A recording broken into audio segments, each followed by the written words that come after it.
Nuestro país debe arrepentirse, pero los cristianos deben creer. Un llamado no negociable a predicar la reconciliación, a predicar el amor, a predicar la paz, a predicar el arrepentimiento, a predicar el pecado, a denunciar el pecado, a denunciar las cosas que están mal y a exhortar a la iglesia a vivir con esperanza, confiando en Dios y en su palabra.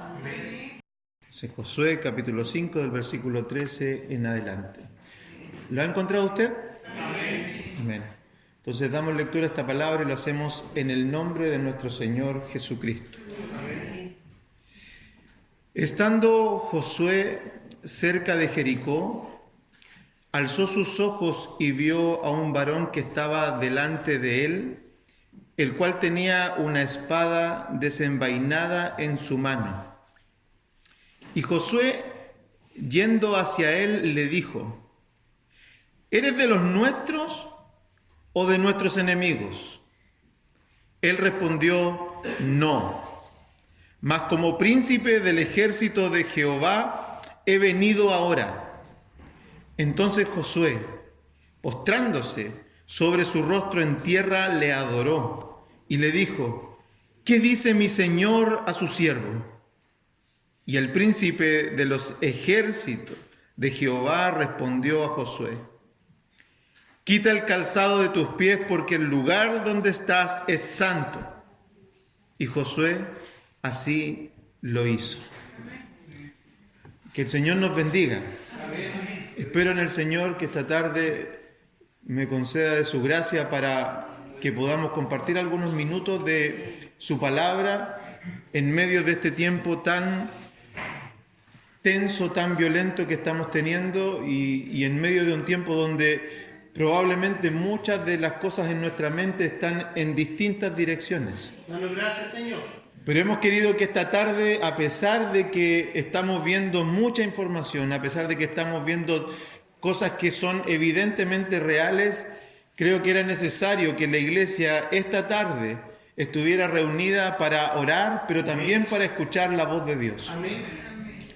Hay muchas voces que se están levantando, hay muchas cosas que se están diciendo y hay muchas reacciones que se están produciendo. Y cada vez que hay convulsión, la mejor manera de encontrar cordura es venir a los pies y a la voz de Dios.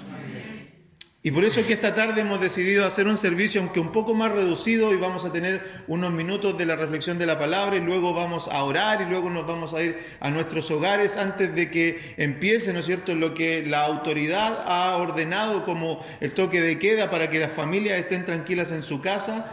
Creo que es un tiempo todavía oportuno para todos nosotros de reflexionar en algunas cosas. Hoy es evidente, hermanos queridos, que nuestro país debe arrepentirse. Pero la iglesia debe creer. Hay dos cosas que deben pasar en este día y si las pudiéramos solamente esbozar en una frase, yo creo que estas dos cosas son las que debieran pasar hoy en nuestra sociedad. El mundo entero y nuestro país en particular debe arrepentirse. Pero la iglesia debe tener un llamado y debe ser consciente de que debe creer en su Dios.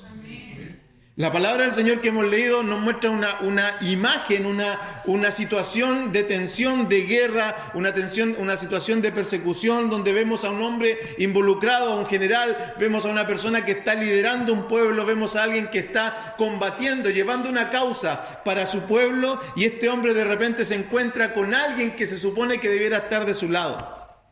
Nosotros sabemos por las Escrituras de que está hablando con el ángel de Jehová y estamos mirando cómo es que Josué se está encontrando con este ángel que se supone que debiera estar por la causa de los hijos de Dios.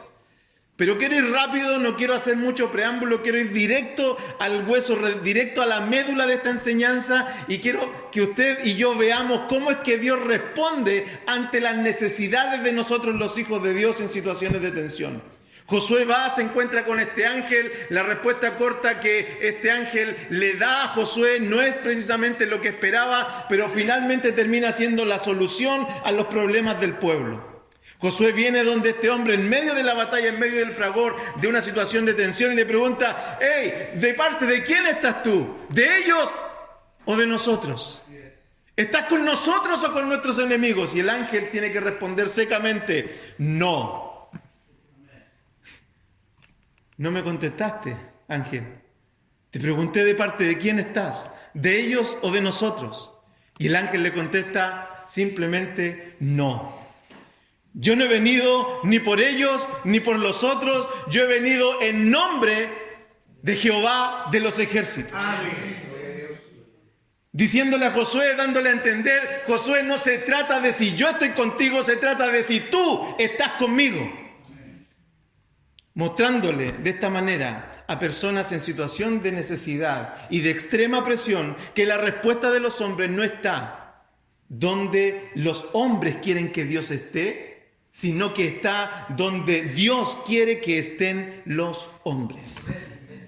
Esto debiera definir todo el curso de nuestra conversación y debiera ser todo lo que ahora dirija nuestro pensamiento hacia la manera en que nosotros observamos las situaciones de esta sociedad, de este día y de esta semana en particular, y lo que venga en adelante.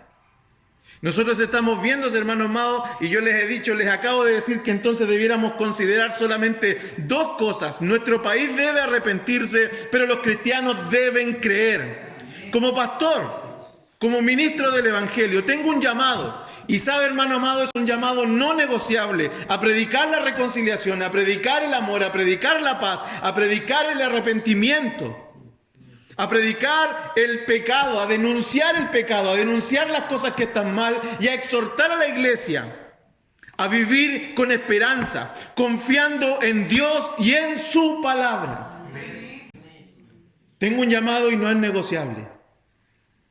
Como pastor, como ministro, como hermano suyo en Cristo el Señor, quisiera esta tarde mostrarle tres cosas que probablemente puedan ser atingentes a la realidad que estamos viendo hoy. La primera de ellas es que veamos cómo a través de estos mismos versos, cómo es que la evaluación del mundo se está dando respecto a lo que estamos viviendo.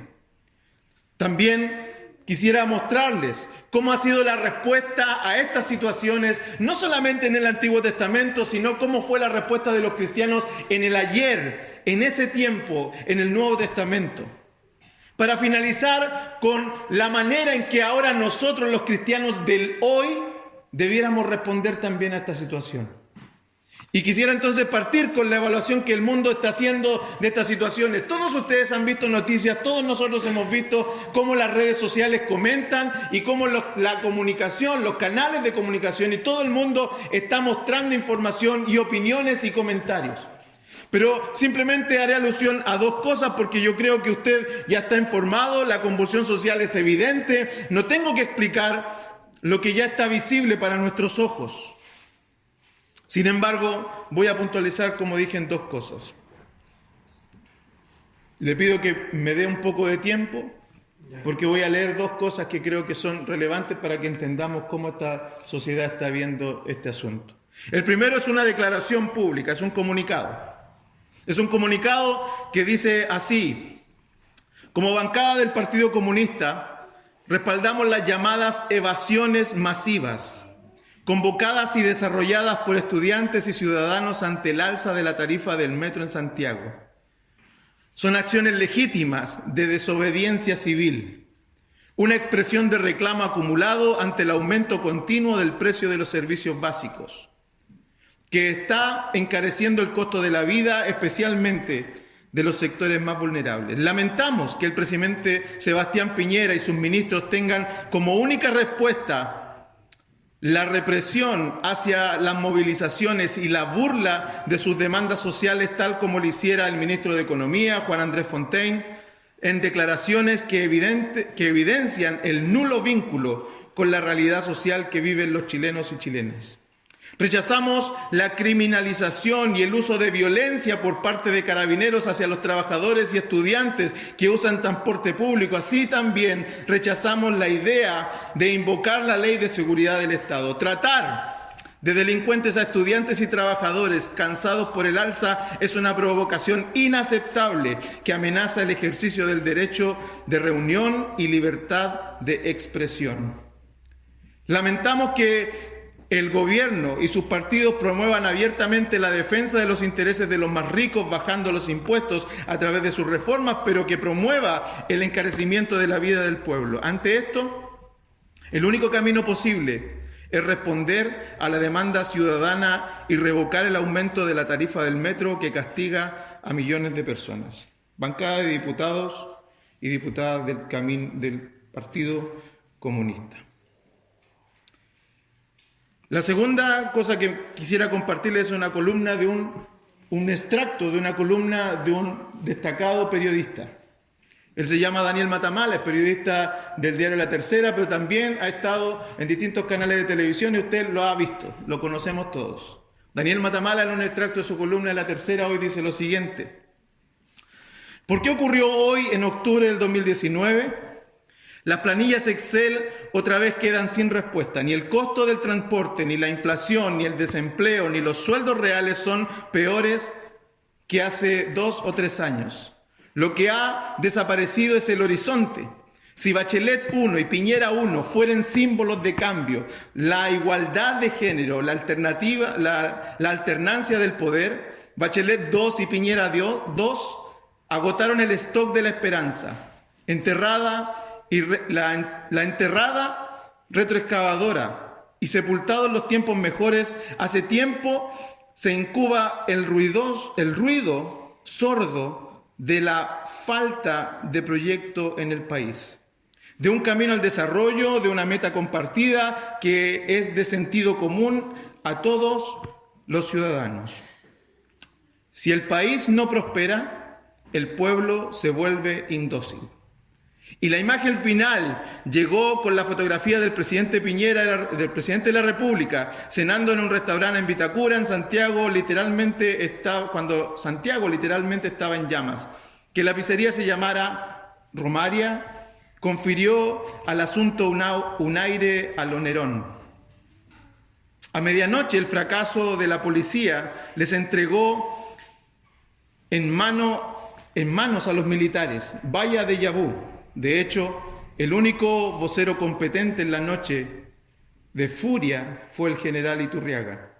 Tras un día en que los políticos se esforzaron con un discurso militarizado, fue un militar el único que al menos trató de empatizar con la bronca y el miedo de la gente y proveerles confianza y contención, o sea, hacer política.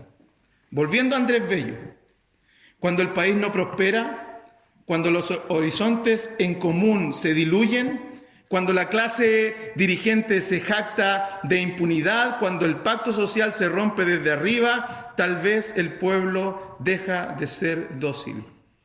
Y cuando no hay política que encauce esta legítima indocilidad, el espíritu primitivo de la violencia se desata. Tiene usted aquí dos cosas que son públicas, que son evidentes para nosotros y que las podemos leer públicamente en cualquiera de los medios. Están las citas, está en La Tercera. Así que ya nos queda clara la posición del mundo. La sociedad hacia todos los sectores políticos y el desorden, el desastre, el macabro desastre que hay, nos debe quedar claro cómo la sociedad lo está evaluando. Estos hombres son de algún extremo de la sociedad, son de otras visiones políticas, pero sin embargo todos tienen una idea común. ¿Cuáles son? Los abusos llegaron a un límite, el abuso del poder, la mala distribución de décadas, el silencio ante los más débiles, la violencia excesiva e injustificada, el descontento desmedido, un completo caos que está en desarrollo y del cual nadie sabe cómo se va a resolver. Eso es lo que estamos viendo. La desobediencia civil, entonces, es justificada. La desobediencia es promovida. Que venga entonces lo primitivo y que nazca entonces la manera libre de expresarse de cada persona para resolver sus problemas. Si usted quiere resolver su problema, entonces vaya y saquee un supermercado. Si no le parece bien saquear un supermercado porque cristianamente probablemente no sea bueno ir a ese lugar, bueno, tiene las ferias libres también, tienen los negocios de las personas más trabajadoras. Así que solo podemos decir como el salmista en Salmos 27, ellos confían en carros y aquellos confían en caballos. Tenemos una sociedad que está confiando en carros y que está confiando en caballos, que está mirando las cosas desde su perspectiva y están tratando de buscar soluciones a sus necesidades dependiendo de la fuerza de cada uno. El que tiene más fuerza logra resolver sus problemas de mejor manera, el que tiene menos fuerza tiene que sufrir las consecuencias. Muchos de nosotros estamos viendo cómo algunos de los que están fuera en las calles están resolviendo con delicadeza sus problemas, buscando las cosas en los lugares donde hay. Pero ¿cuántos de aquí tienen familia que han tenido que comunicarse hoy para saber si incluso pudieron comprar pan? Yo.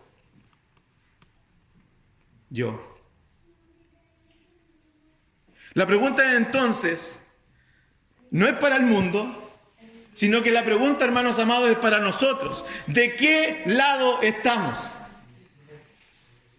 Y es una pregunta difícil de responder, porque todos nosotros somos carne, porque todos nosotros tenemos mente, porque todos nosotros tenemos trasfondo. Pero la pregunta para los cristianos no cambia. ¿De qué lado estamos? Cristianos comentando por las redes sociales a favor del desorden. Cristianos cacerolando en las calles en la noche y luego yendo a la iglesia, a la escuela dominical al otro día. Pastores predicando en nombre de la justicia social en favor de los disturbios, diciendo, bueno, es una causa noble, justa, pero hagámoslo con mansedumbre. Salgamos a protestar, pero hagámoslo con mansedumbre. ¿De qué se trata eso? ¿Usted estaría de acuerdo con su hijo que vaya a una discoteca donde todo el mundo se droga y usted decirle, hijo, anda, pero mesuradamente? Yo no puedo enviar a mi hijo a un lugar donde la droga y el alcoholismo y la perversión está suelta y decirle a mi hijo simplemente, tú anda, pero hazlo como cristiano. De la misma manera, no puedo estar de acuerdo con que alguien vaya a las calles a protestar de esta manera y luego venga a la iglesia a buscar solución y respuesta en el Señor. Bueno, ¿de qué lado estás? ¿Estás con ellos o estás con los otros? Y Dios va a responder, no. Yo vengo en nombre de Jehová de los ejércitos. La respuesta de los cristianos entonces, del ayer, del antes, del entonces. El único fruto, hermanos amados, que puede salir de un cristiano, la única respuesta que puede salir de alguien convertido al Señor, la única respuesta que puede provenir de un alma redimida por la sangre de Cristo, es el fruto del Espíritu. No hay otra cosa admisible ni aceptable para un cristiano que el fruto del Espíritu. Esto lo estableció la palabra del Señor y fue la revolución de los cristianos en el primer siglo. Pedro le dijo a la iglesia, cuando estaban en ese momento, les dijo, hermanos, tienen que someterse a las autoridades. Pablo dijo lo siguiente, sé vivir en abundancia y sé vivir en necesidad, pero también dijo, sé vivir en pruebas, sé vivir en aflicciones, sé vivir en persecución. ¿Cómo vivían estos hombres? Conduciéndose sabia y sobriamente en los caminos del Señor. La iglesia primitiva, Pedro haciendo un llamado a someterse a las autoridades, no en un tiempo de paz, no en un tiempo de calma, no en un tiempo donde no eran perseguidos. La iglesia estaba en persecución y alguien estaba buscando cómo justificar sus demandas sociales. Y en medio de esa persecución, Pedro dice lo siguiente en 1 de Pedro 2, 13 al 17. Por causa del Señor, someteos a toda institución humana, ya sea al rey como a superior, ya a los gobernadores como por él enviados para castigo de los malhechores y alabanza de los que hacen el bien. Porque esta es la voluntad de Dios, que haciendo el bien hagáis callar la ignorancia de los hombres insensatos, como libres, pero no como los que tienen libertad como pretexto para hacer lo malo, sino como siervos de Dios. Honrad a todos, amad a los hermanos, temed a Dios, honrad al Rey. ¿Hay aquí algún cristiano? ¿Hay aquí alguien redimido por la sangre de Cristo? ¿Hay aquí alguien salvado por su cruz? Entonces, hermanos amados, usted y yo, la única consigna que tenemos es obedecer a esta palabra, aunque la cosa ande mal, aunque veamos que es difícil, aunque no nos guste el color político, porque nosotros no descansamos ni en ellos ni en estos otros. Nosotros descansamos en Jehová. Si salvación ha de venir al pueblo de Dios, no va a venir por la política, va a venir por la mano de Dios sobre su pueblo. El sostenimiento de la casa del Señor, el sostenimiento de su familia, el sostenimiento de nuestras vidas está en la mano del Dios Todopoderoso. Así es. La iglesia hizo caso a Pedro de una manera encomiable, de una manera que no tiene precedentes. Se cuenta en la historia, se cuenta por historiadores que los hombres del primer siglo, la iglesia del primer siglo, aún cuando empezó a vivir presiones, cuando empezó a vivir situaciones incluso que pasaron más allá de la presión social, sino que tuvieron que ver con eventos de salud.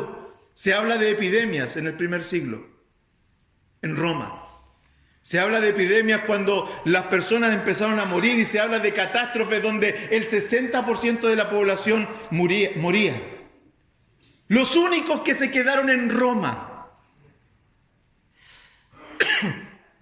los únicos que se quedaron en Roma para asistir tanto a cristianos como a paganos, muriendo y pereciendo, ¿saben quién fueron? Los cristianos. Nunca la iglesia creció tanto como cuando los cristianos tomaron la proclama de Pedro el apóstol diciendo: nosotros somos cristianos y nos quedamos aquí por amor de Cristo, por amor de Dios y por amor a nuestro prójimo. Si había gente que tenía claro cómo proceder ante las desigualdades de la sociedad, eran los cristianos del primer siglo. ¿Sabe cuál era su único motivo y su admiración? Era amar a Dios y a su prójimo.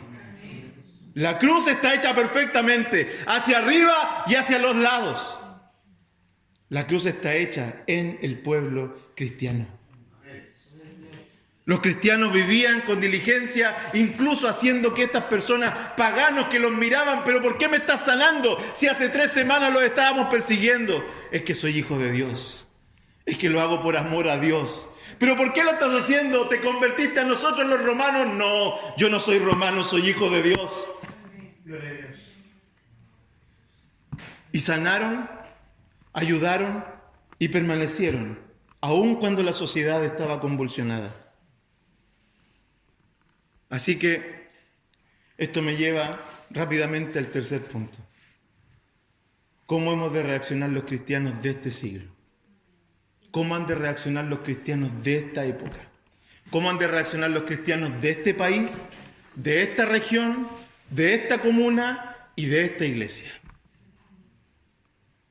¿Cómo hemos de reaccionar? Y quiero compartirle para ello que la palabra del Señor tiene una respuesta para usted y para mí.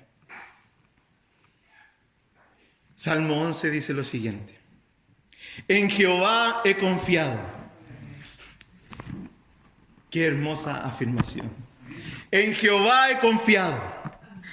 ¿Cómo decís, alma mía, que escape al monte cual ave? Porque he aquí, los malos tienden el arco, disponen sus saetas sobre la cuerda, para asaetear en oculto a los rectos de corazón. Si fueren destruidos los fundamentos, ¿qué ha de hacer el justo? Jehová está en su santo templo. Jehová tiene en el cielo su trono. Sus ojos ven, sus párpados examinan a los hijos de los hombres. Jehová prueba al justo, pero al malo y al que ama la violencia, su alma los aborrece. Sobre los malos hará llover calamidades. Fuego, azufre y viento abrasador será la porción del cáliz de ellos. Porque Jehová es justo y ama la justicia. El hombre recto mirará su rostro. ¿Cómo debiera actuar un cristiano en este tiempo? La pregunta resuena, hermanos queridos. La pregunta resuena sobre nosotros y nosotros debemos tener confianza al menos en dos cosas. Jehová es soberano. Dios es soberano. Su Dios no ha sido sorprendido con esta situación, hermanos amados. Dios no es que se levantó ayer en la mañana y dijo: uy, mira lo que está pasando en Chile, mira lo que me están haciendo ángeles, ¿quién desordenó todo esto? No, Dios sabe lo que está pasando, pero su palabra es clara, dice que Él gobierna y reina para siempre, pero Él prueba al justo. ¿Sabe lo que está pasando en este minuto? Es que tu vida y mi vida está siendo probada en medio de la maldad de los hombres, y hemos de responder como Job. Hemos de responder como Job en esta situación. Hemos de responder como un justo que padece. Hemos de responder como un justo que está dando la batalla, aunque ve todo mal a su alrededor. Este hombre dice y sigue diciendo: con todo yo confiaré en Jehová. Amén. Con todo. Tendremos que responder como Josué, diciéndole: bueno, no me interesa, ustedes decidan a quién van a servir, pero yo y mi casa serviremos a Jehová. ¿Qué es servir a Jehová? Seguir justicia, hacer el bien y dar fruto del Espíritu Santo en cada uno de nosotros. Por lo tanto, es fácil las conclusiones a las preguntas que podrían algunos de nosotros tener o de nuestros hermanos tener. ¿Hemos de salir a las calles? La respuesta es no. ¿Hemos de permitir que nuestros jóvenes y nuestros hijos se enfrasquen en situaciones de redes sociales, avalando o desestimando cualquier posición? Hermanos, no. No nos corresponde. ¿Sabe lo que nos corresponde a nosotros? Es buscar un milagro. Es buscar que el Señor haga misericordia. Es buscar que el Señor tenga piedad de nuestras vidas. ¿Quiere ver cuál podría ser un milagro? Le doy un milagro. ¿Sabe lo que sería un milagro, hermano amado? Que mañana todos nosotros nos pusiéramos de acuerdo. Los que no pueden trabajar, nos pusiéramos una polera blanca, saliéramos con palas y escobas a las calles a ayudarle a los hermanos, a las personas que perdieron sus negocios, a limpiar sus negocios para que puedan volver a producir. ¿Saben lo que sería un milagro? Que nosotros, en vez de ir a protestar a las calles, salgamos con la Biblia en nuestra mano a decirles a las personas que ya probaron toda la desesperanza del mundo, que Dios no está en ninguna de esas dos partes, sino que Dios está con aquellos que se unen a su causa y los bendice y los guarda. Porque la palabra del Señor es clara y es perfecta. Porque Jehová es justo y ama la justicia. El hombre recto, la única respuesta que tiene es mirar su rostro. Quien mira el rostro de Dios está seguro. Sí, amén. Quien mira el amor y la bondad que hay en su Creador, que ha sostenido sus vidas ayer, que ha sostenido nuestras vidas en el presente, también sostendrá nuestras vidas en el mañana. Hermano amado, así que le pido que volvamos a nuestras casas con fe. Vuelva usted sin temor, vuelva con fe, vuelva con confianza. Porque usted no está en las manos del mundo, usted está en las manos de Dios. Usted no está desolado, usted no está desarraigado de la promesa de Dios. Dios está con su pueblo. Y hoy, más que nunca, debemos mostrar que somos la luz del mundo y la sal de esta tierra. Debemos mostrar que somos la luz en medio de las tinieblas. ¿Sabe lo que hizo Dios cuando había caos en el principio? Ordenó. ¿Sabe lo que debe buscar la iglesia cuando hay caos? Orden. Y que parte el orden por nuestras casas. Que parte el orden por nuestro corazón, que aparte el orden por nuestra boca. Quítese de nosotros, dice Efesios 4:29, ninguna palabra corrompida salga de nuestra boca, sino la que sea buena para la necesaria edificación, a fin de dar gracia a los oyentes. Si quiere decir algo, diga algo, pero no fuera del contexto de esta palabra. Algo que sea de edificación, que produzca que otro hermano sea edificado y no sigamos avivando el fuego, porque ya hay mucho. Hay mucho quemándose. Hay muchos lugares donde ya estamos viendo la calamidad y es tiempo de que la iglesia surja. Es tiempo de que la iglesia despierte. Es tiempo de que la iglesia empiece a predicar el Evangelio y el Evangelio de Jesucristo, que llama a las almas perdidas, que condena el pecado y que invita a las personas a vivir en novedad de vida. Que el Señor nos bendiga. Que el Señor nos bendiga, hermanos amados. Y váyase usted esta tarde confiado a su casa, que en su casa nada ha de pasar. ¿Por qué? Porque Cristo gobierna a su iglesia. En usted y en mí nada ha de pasar. Si hay desabastecimiento, ¿sabe lo que vamos a hacer? Nos vamos a unir como iglesia y vamos a ver nuestras necesidades. Si algo sucediera, por eso es que la palabra nos convocó como iglesia y hermanos en Cristo Jesús. Así que le invito a que usted extienda esta calma en su casa, con sus vecinos, con las personas que están a su alrededor, porque nada ha de acontecer a quienes confían en la mano y en la voz de Jehová de los ejércitos. Que el Señor nos bendiga y bendiga esta su palabra en nuestros corazones.